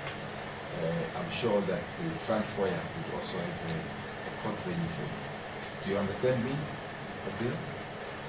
I'm not hearing everything clearly, my lord. Okay, I'm going to repeat for your benefit. I'm aware that I've got a challenge in hearing. I'm saying that these proceedings are adjourned until the 17th of September through to the 18th of September 2024. Back before this court. Do you understand that part? Yes, sir. I can't tell you of the court venue because I do not know whether this will be the venue available. However, that can be sorted out. Certainly the state will let you and your team, legal team of the child, court venue. Other than that, the foyer up front, the foyer would certainly have something on the board indicating where you would be sitting. It should not be a difficult exercise. Are we together? Yes, thank you. As long as you present yourself at the High Court in Joburg on the 17th of September. Do you understand that? I do, thank you. Your terms of bail are extended until then. Do you understand? I do, thank you. Any other thing that overlooked? Nothing from our side, my lord. I know we are not yet done, but I should even state that front, and I'm sure I do so on behalf of my colleagues as well. We are very relieved in the manner and happy, impressed in the manner in which the parties, the prosecution team, the defense team, they contributed that we should analyze the matter still within the course of the period dedicated for this time. And I'm so relieved. I saw nothing but professionalism throughout. Thank you. Thank you, my lord. Yeah, Jane. Right.